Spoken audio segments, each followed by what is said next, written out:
Oh my. Ooh, this sound means somebody got knocked out. Oh. Or somebody. Face the pain. Bunch of somebodies. Who's a what? That's the song they play at the beginning of every pay-per-view. Oh, and now it's on pause? Well, then they did a dubstep one, and Brandon was not at all pleased. Yeah, but then also you noticed that they stopped playing it. They only played it like twice. Yeah. And It was Patrick terrible. agrees with me. They figured out millennials, well, and other people with common sense of music, but no, that's terrible. Put back the original. The original. It's better. The original. That song is like 12 years old, but it is on point. God, it's more than 12, yeah? It's just like 60 minutes. Just keep it. You've had it that long, just feckin' keep it. Feckin' keep it. UFC 218. Has come and gone, by the way. Brandon here. Kevin here. Yep. Kari here. Yeah. Random know nothing. Hi, guys. Number 2. Second appearance on the podcast. Yeah. Get this woman a title belt.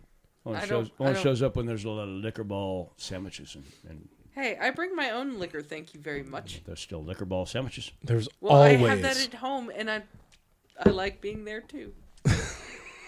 Well, don't we all? All the violence right here tonight, though, oddly. Oh, my goodness. It,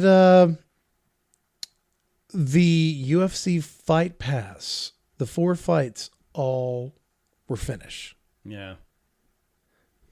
Yeah, Unbelievable. well, yeah. No, I mean, then they kind of ran that weird route. Well, that's not so weird. It happens a lot. Some of the best putaways we see are oftentimes on the ones we don't expect. Those Yeah. are like the Fight Pass prelims. The first 8 fights of the night. And how many times have we seen it where like you'd have submissions and knockouts throughout the entire prelim card, and then the main card is worthless.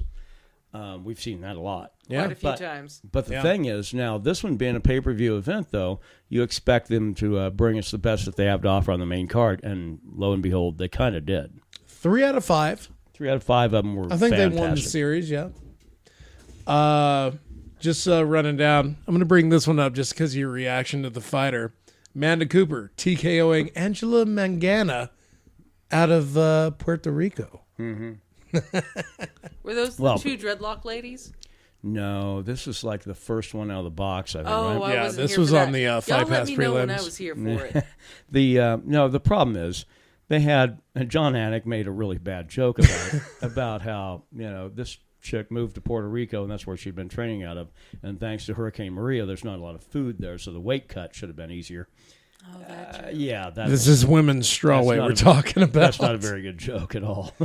I mean, it is. The but reaction not around the for- room as a whole was Not for that. No, not from the guy that's supposed to be kind of the straight Yeah. play-by-play guy. John Anik ain't about humor. He needs just to be about stats and color. He's sitting next to a comedian. Let the comedian make that fucking joke, I mean, I bet even Rogan was like, God damn. that's Pretty funny, but probably. But damn, wrong venue. Wrong venue. A little fucked up. pretty fucked up. Yeah. But yeah, she ended up getting pounded out. Yeah. And No, that, she did nothing to really bring pride yeah. to. All she did was try to take her up on the cage and take her down. Never worked out. No. The other 115er was throwing elbows, throwing hands, making the most of all things, and remaining on top. That's kind of the important thing, too. Yeah. You know. Moving on to the preliminary card. Fox Sports 1. Felice Herrig beating Courtney Casey. Split decision. It was the right call. Yeah. Yeah, that was a really close fight. Courtney Casey, granted, she's been to such, she didn't go to Harvard or Yale or Princeton, but she did go to UTEP. But she thought that she had a win, but we watched it. We knew it was close. It wouldn't have surprised me if Felice Herrig lost. It wouldn't. I had the first round for Casey, the second round for Herrig. I gave Herrig the third round, but there was still a lot of argument there. But I think that the judges that's the way they saw it. Yeah. And that's the way it turned out. Yeah, no, I think the no injustice here, even though last minute they just started flipping each other off for some odd reason. It looked like the family reunion if the Diaz brothers put one on there in Stockton. Everybody flipping each other off. Yep. David Tabor from Switzerland defeating Drakkar Close. Unanimous decision. That may have been the worst fight on the card, but for some weird reasons. And let's preface by saying this. Herb Dean already fucked up once tonight. There was a fight in the early prelims. The welterweight fight? Abdul Razak, Yeah. Al Hassan, yeah. Here's the problem. So the whole thing is back and forth. I'm thinking, this is like a Justin Gaethje fight. They're like two people just throwing hands.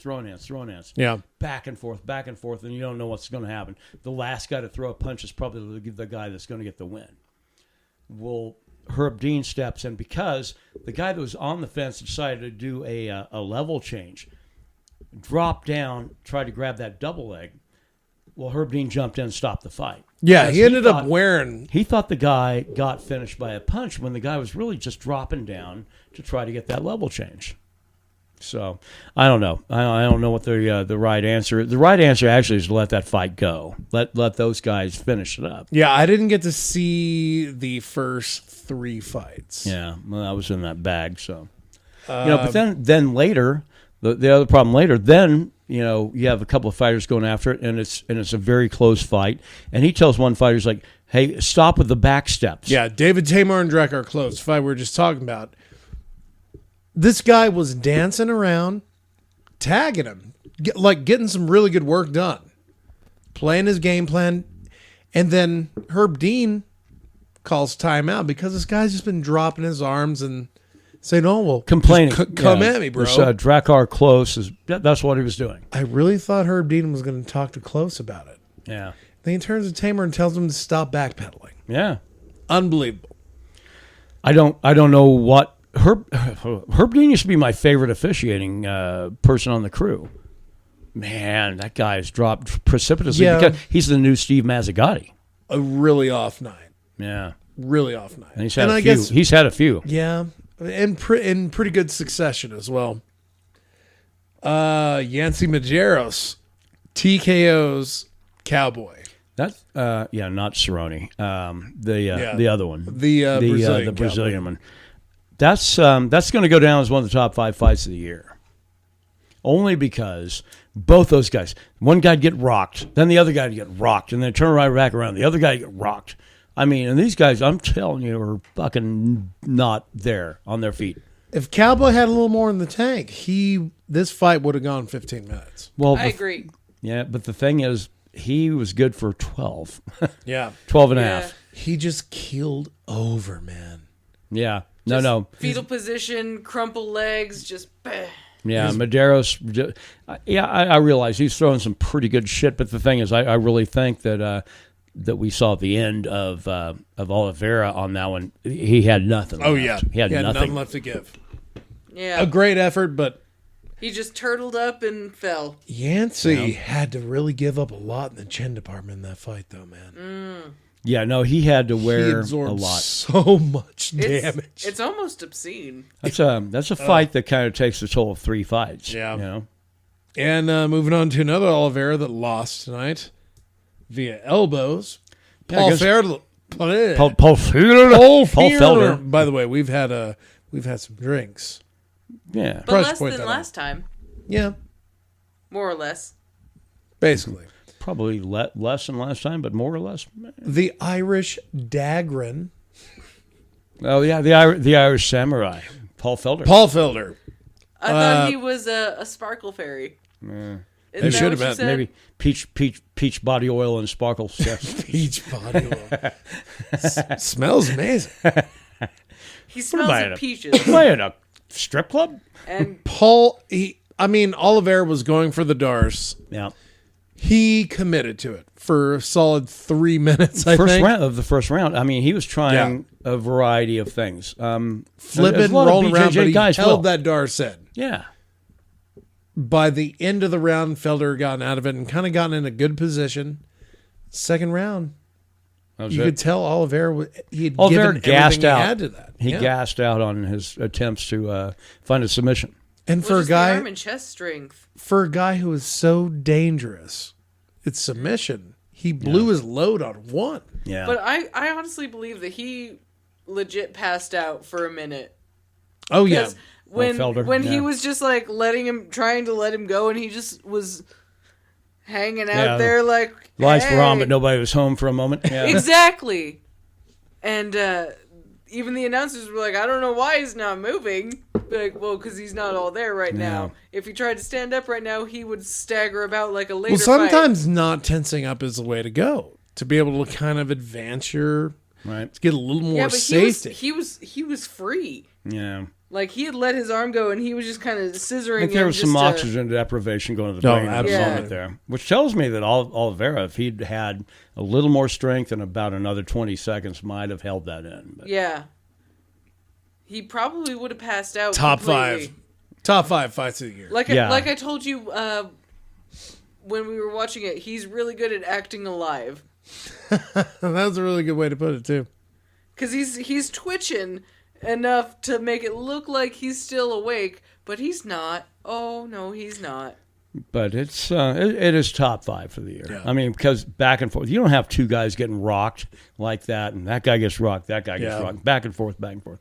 That's pretty rare, and very fitting one in the top 5, I'd say. Then we move on to the main card, pay-per-view. Tisha Torres defeating the karate hottie Michelle Waterson. Unanimous decision. I gotta agree with this. Tisha Torres looked like a goddamn monster. Yeah, well, 115. The Michelle fights are Waterson's karate meant nothing. It meant nothing. I don't even know that she really whipped it out much. She had a couple kicks in that first round. After that, she couldn't do relied it. on front kicks, and that was it. Yeah, well, some of those high head kicks are fine, but Yeah. those get telegraphed. So. Yeah, unless those land flush, they're really not going to do you a lot of favor. Right. They look flashy. But, And there's a chance that your opponent's going to see it coming, duck under it, and kick your other leg out from under you, and boom goes the dynamite, I suppose. Breaking out like a 7-year-old meme there. Not bad. yeah. It just came to mind. I'm sorry. But no, Torres obviously dominated the fight. Yeah. I think I had her all 3 rounds, I'm pretty sure. I mean, there was one that I thought maybe Waterson won it, but... I feel like Waterson had a better showing in the second round. Yeah. But at best, I had it 2-1 Torres. At worst, she swept the whole thing. Right. Yeah. Same. Next up, Eddie Alvarez kneeing Justin Gaethje into oblivion in the third round. Luckiest knee ever. The fight was as advertised. Yeah. No, it was two guys throwing a lot of hands. Well, and keeping their arms low. Did you see his face? Eddie Alvarez? Yeah, no. He obviously had something broken in there. That guy has the shittiest luck in the octagon, man. Breaks his nose, blows in, it's like, oh, my whole face is a goddamn balloon. Yeah. It was that guy? Yeah. Same guy, yeah. Oh, Same guy. Poor guy. Yeah, his face is a poster child for bad things happening God, in man. UFC. Yeah, that's... But I mean, unbelievable. I thought Gaethje was going to be able to continue throwing those leg kicks in volume because Alvarez, the line on him. I don't care who you are. Note you'll get away with a leg kick because that guy puts so much weight on that front leg, and you will always be able to get it. Yeah, he's wanting to put you out in one. He doesn't want to. He doesn't want to be there all day. So he'll take it. And like if you're a point fighter. Just throw that leg kick. Just throw it at that front leg. And he'll eventually move in and start throwing some other stuff, but try to get space, go back to the leg kick. And Gaethje was actually having a lot of success in that, but he also was okay with taking shots. Yeah. He'd cover up. Man, but even when you cover up the small-ass gloves that they have in the UFC, that's not absorbing that much. No, I'm talking you're boxing still gloves. wearing damage no matter what. And once you dip your head down like that, you're just asking your opponent to grab the back of your head and slam their knee up into your face. Kind of a Muay Thai kick, put him down. It was amazing. I mean, Gaethje basically called it. He says, I'm going to get knocked out a few times. Yeah. But I think the problem is, if this is who he really is going to be as a fighter, I mean... He might want to diversify. Yeah, he's we'll not going to have for a long 3 career. more years, and then after that, he's going to be in a home somewhere getting that brain scan. That's right. All right, after that, Cejudo beating Sergio Pettis. The fight, I want to see them both lose, but that's not possible. So outside of a draw, Isn't it? a draw maybe, but that's not a lose. Well- Shouldn't there be a technical lose for both of them? no, No? All right. Doesn't exist. No. Unfortunately, otherwise I'd be rooting for that Where's- on this one. And Cejudo's the higher ranked fighter, so he's going to stay where he's at, second ranked at flyweight. Sergio Pettis is he's got flashy shit, and I appreciate that kind of, if you can make it work for you and you can throw a lot of power behind it. But really, he's a small version of his brother, and that's not a good thing. No. The matchmakers got it right on the feet. Yeah, They were pretty equally matched. I would actually give Pettis the edge on the feet, probably. but as soon as it got to the ground, it was just like, this is it. This is where it's going Don't to you end. think this is the way that the matchmakers go? See, Cejudo's a legitimate biggest threat at 125 on the ground. Demetrius is going to kill this fool. Oh, yeah. He's already proven that. Yeah. And Cejudo didn't do a whole lot for me to think he deserves a shot after that win. No. I say we move forward with TJ and Mighty Mouse. That'd be the fight to make. Yeah. And it needs to be made soon. Yeah. It needs to be made very soon. Yeah. Co-main event. Holy shit. That was fun. The Knockout main reason, of the year. The main reason Knockout we're, of the year. the main reason we're even doing this podcast right now. I think Francis Ngannou uppercuts Overeem's head into the 30th fucking row I had it. Nagano by knockout in the first. Yeah. by one of the gnarliest 30 uppercuts seconds, I've ever right? seen. Minute 42. so. Minute 42? Yeah. Wow. No, well, the whole thing is I haven't And seen a fighter's head get snapped back that far. Exactly. And then the rebound once he fell was just like, Yeah. Well, I mean, as soon as that connected, that he was it. out. And I think Ngannou even kind of got a little bit of a hammer fist on the way down. Oh, yeah. A glancing on the cheek Yeah. or the side of the head. Overeem didn't feel it. No. Yeah, no. He's already off in He'll dreamland. feel it later. Oh, But yeah. He'll feel it later. He didn't feel it at the time. So, do you think this is the guy to take Stipe's belt? Yeah. If I was Stipe, I'd be nervous. Who's Stipe? Stipe The heavyweight Miocic is champ of the world. Yeah. In the Okay. UFC? Yeah, no, heavyweights don't really get a lot of play anymore, and he's been a champ that's kind of sat on it for a long time. When's his last defense? 7-8 months ago. It's been a while. His last defense, I think, was in Cleveland. Well, sure. Give him that first title defense in his hometown. I guess you kind of owe him that sometimes, but Yeah. Stipe. Let's see. it's been a long time, dude. May of 2017. TKO'd JDS. So about 6 months 211. ago. UFC 211. Yeah, Who's JDS? Junior Dos Santos. Okay. A Brazilian heavyweight man. Okay. Kind of guy who just he's a big fucking Justin Gaethje kind of guy, except at a higher weight class. Huh. Interesting. Throws and throws, and will stand right in front of you and throw and Yeah. throw. Which was great for him when he was younger, but didn't work out for him now. So. Didn't work out tonight. Well, no, I'm talking about Junior Dos Santos. Oh, yeah. Hadn't worked in a while. Once the chin goes, it's gone. Well, that was proven tonight. Well, I don't know. You could probably have a really solid chin and still wear that shot, and you're probably going to sleep. Yeah. Maybe. Everything aligned the other, perfectly. The other fight, I mean, that guy got hit a lot, just square right in the sweet spot on the jaw. And he just kind of shook it off and was like, "All right." Those are 155s. We're Yeah, talking these are smaller folks. 265-pound folks on this one. Oh, see, I don't. Yeah, Like I heavyweight. said, everybody, I know nothing about Overeem this. probably weighed 275. No. He came at 230 something, and Oh, he didn't have to cut it all. and Nagano was like 259 or something like that. Oh, yeah, Something that makes a crazy. huge difference. Yeah. Man, Sorry. it's when you see someone get knocked out like that, you know it's bad. Yeah. And for when someone when like their legs like involuntarily kind of try to do And the they fucking just- worm thing. for someone like Yeah. Overeem who's had such a long career, I think he's had over 60 fights. Yeah. Really? Yeah. Wow. This guy's been fighting for a very long time. To get knocked out like that late in your career, I think he should be done now. I don't know if his brain can he's take got to much more. really consider maybe drop down to 205. Or maybe just stop. After USADA, he might be able to drop that. I don't think he can drop to 205, but I don't know. I think dude needs to go back to kickboxing. I think leave the promotion, go back to what you actually dominated at. Yeah. So. This guy has a had kickboxer? Oh yeah. Huh. Interesting. 62 MMA fights. His 62nd tonight. How many of those did he win? More than most. 43. Yeah. Oh, that's pretty damn good. Not bad. He only lost 20 some odd times. But if he lost, he got knocked out.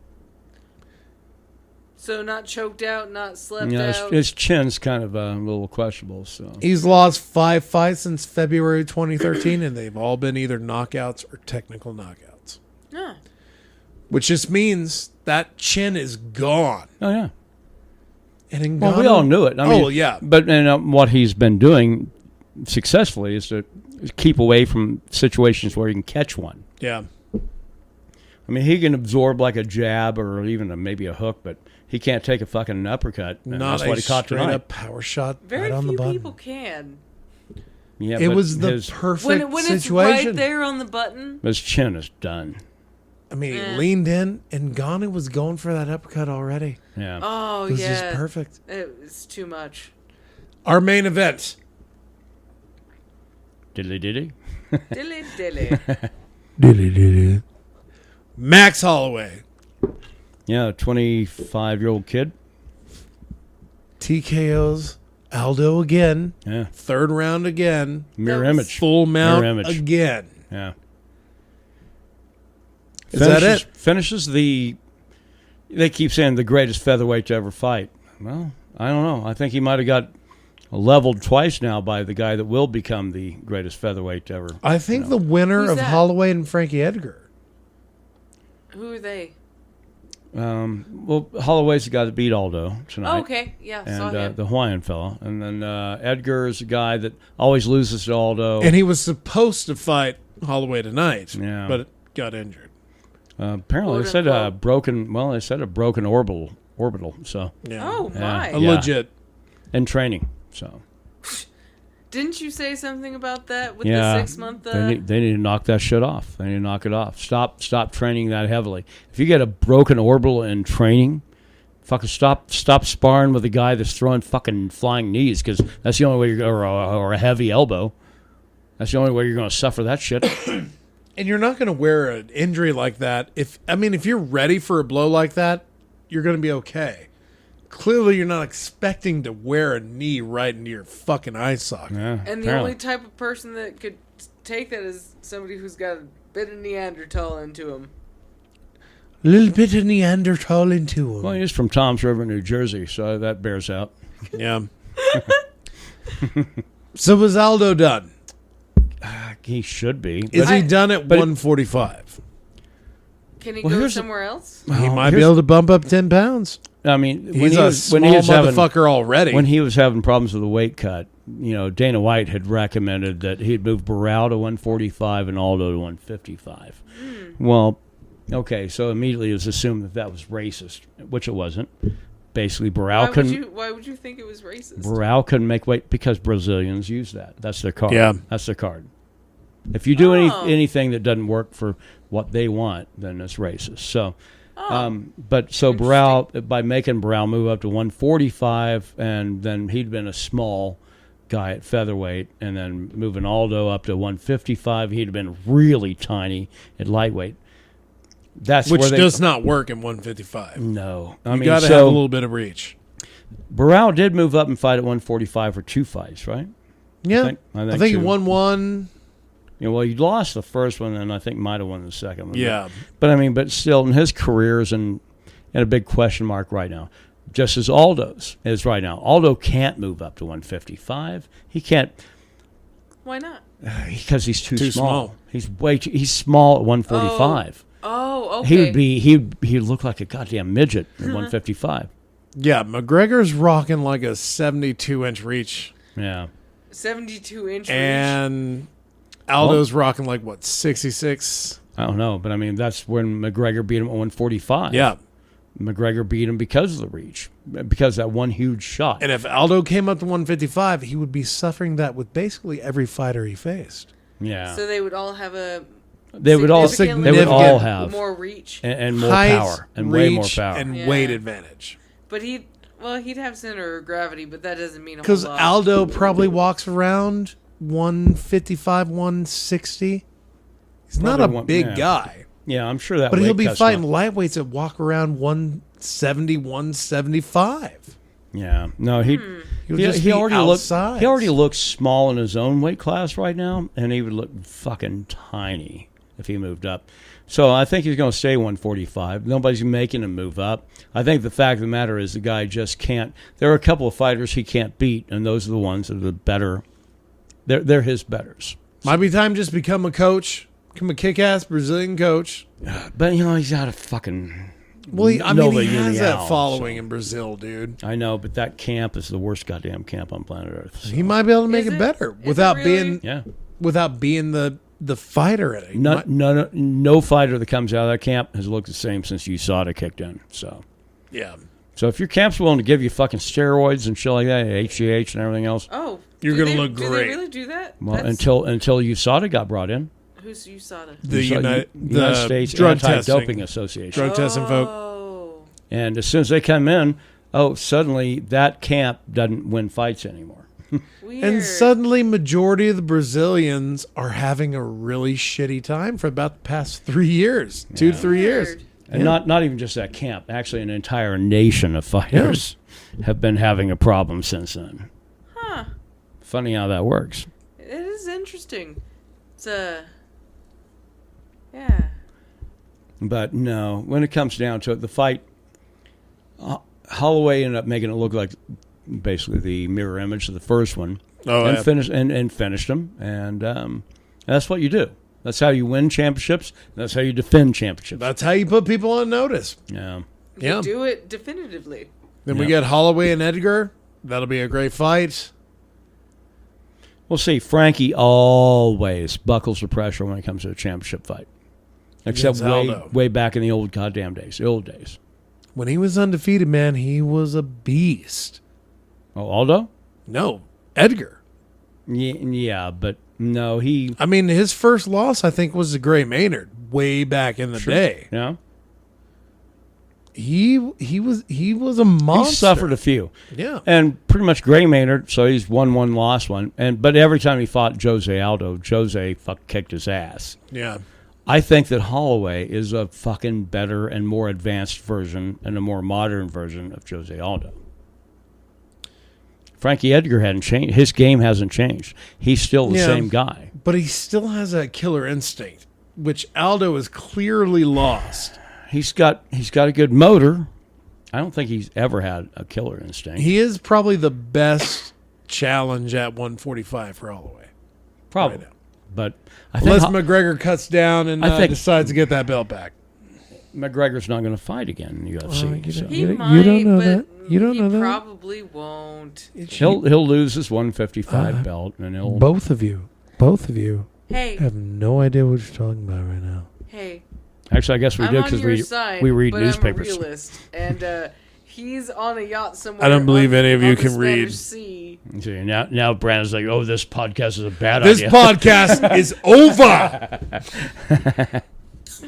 But nonetheless, though, I will say this, is that Max Holloway at 25 years of age, that guy's going to have,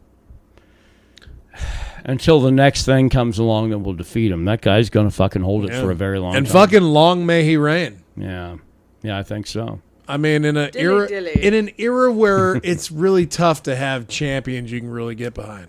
Rose Namajunas, I think, is going to be at the top of strawweight for fucking ever. Rose? Unless it was a fluke. You got to entertain that idea. She's actually, her game has gotten so much better and better and better that it's getting to the point where I don't know a 115er that can even think about. I mean, Tisha Torres looks fucking awesome tonight. She looked great.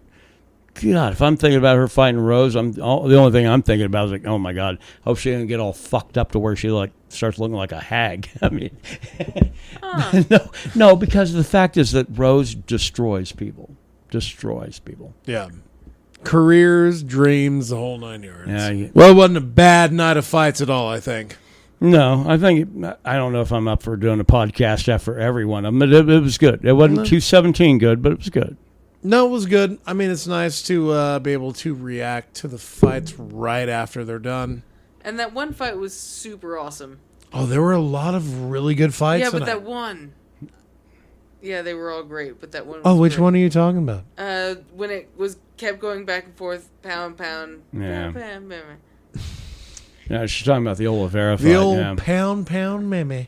Yeah. The old Al Jolson. Is that what that is? Again, I know nothing about this sport. No, Al Jolson's was. I'm going to take her down to Pound Town. Mammy. Ma'am, yeah. You got to have Mammy in there if it's Al Jolson. You know what? Might not have been. Actually, I'm gonna. No, it was Ice Cube. I'm sorry. You're probably the only individual I know that can get Al Jolson and Ice Cube confused. Lyrics. It's just lyrics. Just lyrics. Oh, my goodness. Well, we're here. We did what we did. And yeah, y'all are listening to it. So Yes. have fun. And now we're going to wrap it up so, we can finish our couple drinks, liquor ball sandwiches. Or Chardonnay. Couple drinks, Randy. Couple drinks, Randy. Kev, play us out. So what we're doing? Are we really doing the theme to Doug? That's what she's doing. Do